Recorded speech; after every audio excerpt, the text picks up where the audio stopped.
Assalamualaikum warahmatullahi wabarakatuh. Perkenalkan, kami dari kelompok 4 yang beranggotakan saya sendiri Nandi Wahyu Nursetia, kemudian Endang Putri Damahia dan juga Putri Puspitasari akan menjelaskan sedikit mengenai review literatur atau kajian pustaka. Review literatur atau kajian pustaka ini merupakan langkah pertama yang sangat penting untuk dilakukan dalam menyusun sebuah rencana penelitian. Dalam melakukan penelitian, seorang peneliti perlu mendapatkan banyak referensi, yaitu melalui review literatur ini.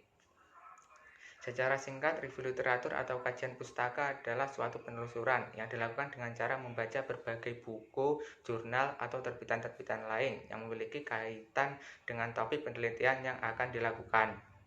Review literatur atau kajian pustaka mempunyai peran yang sangat penting dalam membuat karya tulis atau karangan ilmiah, sebab dapat memberikan sebuah ide atau gagasan mengenai topik penelitian yang akan dilakukan. Tentunya dalam melakukan review literatur ini terdapat perbedaan antara review literatur penelitian kualitatif dan kuantitatif, serta terdapat langkah-langkah dalam menulis review literatur yang secara lebih rinci akan dijelaskan oleh rekan saya. Saya akan mencoba menjelaskan tentang pengertian review literatur. Di dalam penulisan sebuah proyek penelitian, tentunya seorang penulis perlu menulis sebuah kajian literatur atau di dalam bahasa Inggrisnya review literatur. Kajian literatur ini merupakan satu hal yang penting dan sebagai langkah yang pertama dalam penyusunan sebuah rencana penelitian. Kajian literatur adalah satu penelusuran dan penelitian kepustakaan di mana seorang peneliti membaca berbagai buku, jurnal, dan terbitan-terbitan lainnya, tentu yang berhubungan bahkan berkaitan dengan topik penelitian untuk mendapatkan satu tulisan yang berkenaan dengan satu topik atau isu yang akan dibahas. Menurut Okoli dan kawan-kawan di dalam Rahayu 2019, review literatur adalah sebuah metode yang sistematis, eksplisit, dan reproduksi dipakai untuk melakukan identifikasi, evaluasi, dan sintesis terhadap karya-karya hasil penelitian dan hasil pemikiran yang telah dihasilkan oleh para peneliti dan praktisi.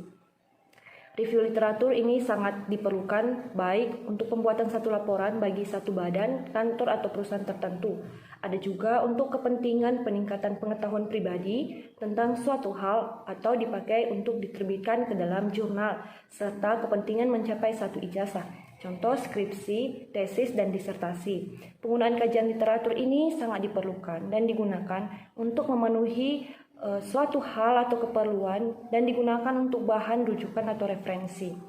Biasanya fungsinya itu bisa mencari, memilih, menimbang, bahkan membaca literatur juga merupakan langkah awal atau langkah yang pertama yang dilakukan seorang peneliti dalam proyek penelitian apapun juga.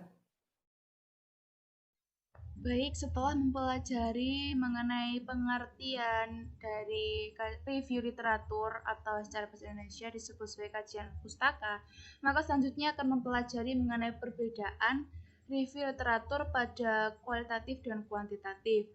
Nah, kajian pustaka atau review literatur ini menduduki posisi yang sangat penting dalam penelitian. Kenapa demikian?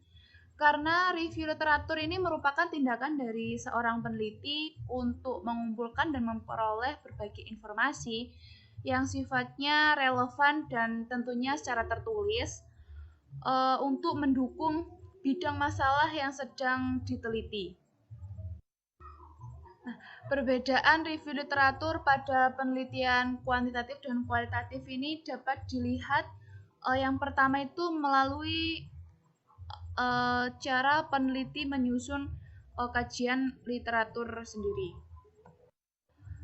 Dalam penelitian kuantitatif, peneliti menyusun literatur berangkat dari teori menuju data yang nantinya akan berakhir pada penerimaan atau penelaan. Penerimaan di sini artinya teori yang disusun itu sesuai dengan data hasil penelitian, sedangkan penolakan yaitu teori yang disusun itu tidak sesuai dengan data hasil dari penelitian. Seperti itu pemahaman saya.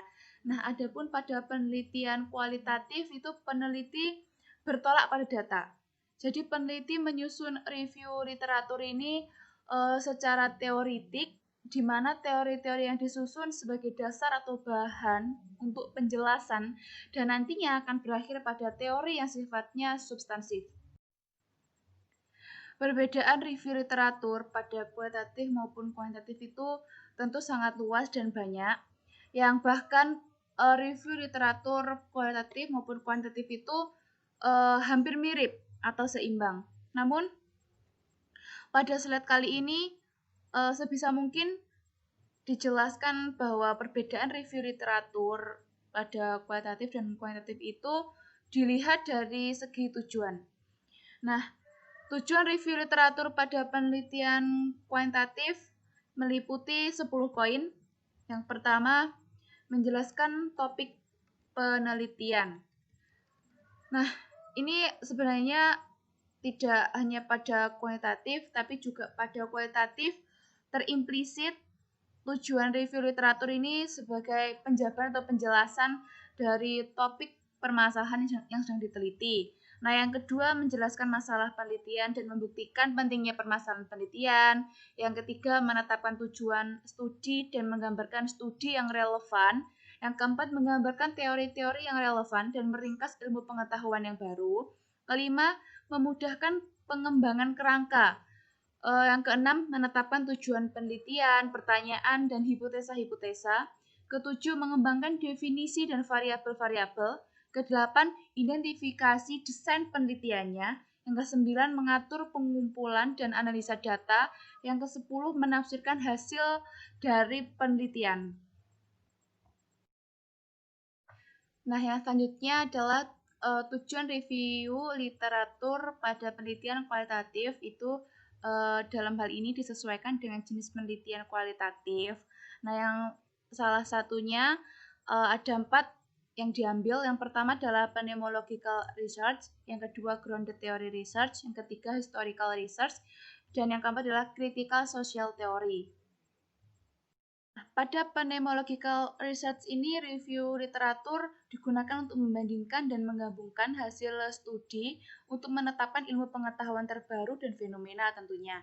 Nah, yang kedua, grounded theory research, yaitu menggunakan literatur untuk menjelaskan, mendukung, dan memperluas teori-teori yang dihasilkan pada saat studi. Ketiga, historical research. Pada historical research ini, literatur review digunakan untuk mengembangkan pertanyaan penelitian dan sebagai sumber data pada studi. Nah, dan yang keempat, critical social theory, yaitu hasil studi dibandingkan dan digabungkan dengan literatur yang ada untuk menetapkan ilmu pengetahuan terkini dari situasi sosial. Cara menyusun review literatur ada 4 tahapan. Yang pertama, tentukan satu topik penelitian secara tentatif. Satu masalah atau topik di dalam topik penelitian dapat diformulasikan secara jelas dan juga harus terfokus dalam suatu rencana penelitian yang akan dilakukan. Topik review yang baik di dalamnya ada pertanyaan 5W tambah 1H. Misalnya, what, who, where, when, why, how.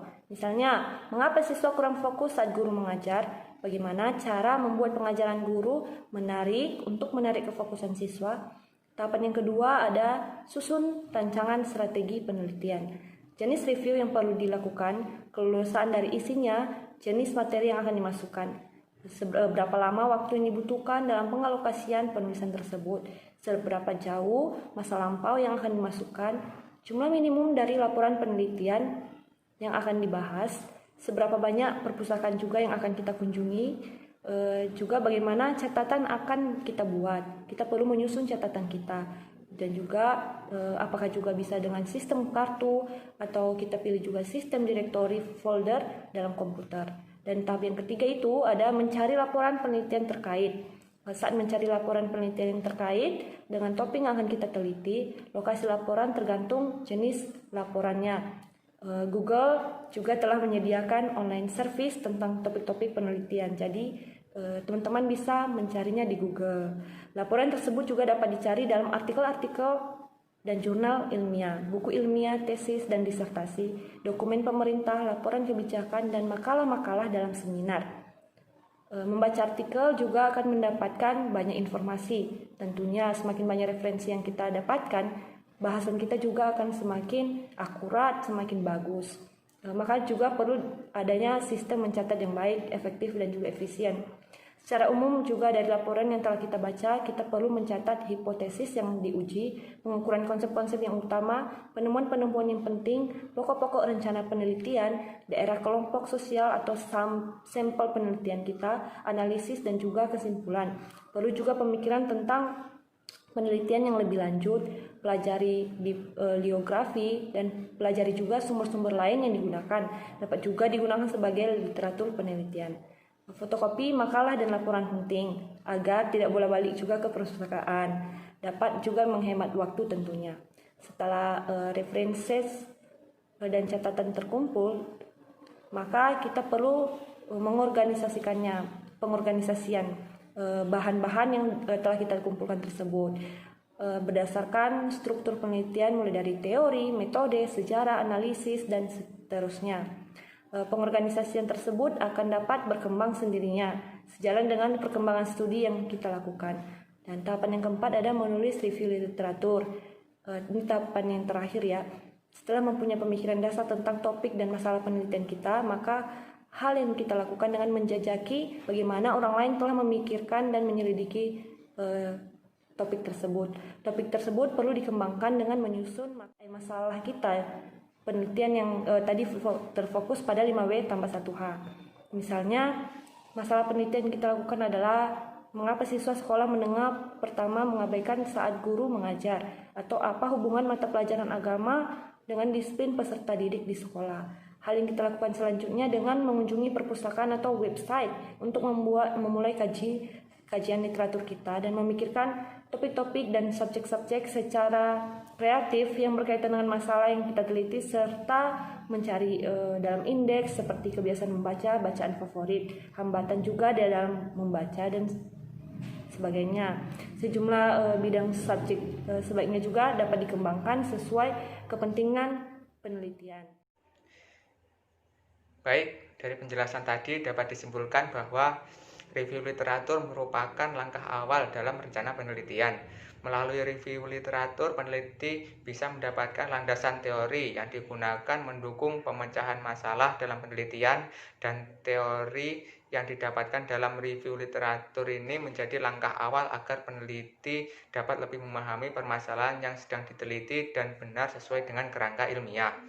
Review literatur ini menjadi fokus pertama peneliti untuk lebih berpacu dalam permasalahan penelitian, sehingga diperlukan cara penyusunan review literatur mulai dari penentuan topik penelitian, mengidentifikasi sumber-sumber yang relevan, dan sampai pada aplikasi literatur dalam penelitian. Mungkin itu saja yang dapat kami sampaikan. Apabila ada kurang lebihnya mohon maaf. Assalamualaikum warahmatullahi wabarakatuh.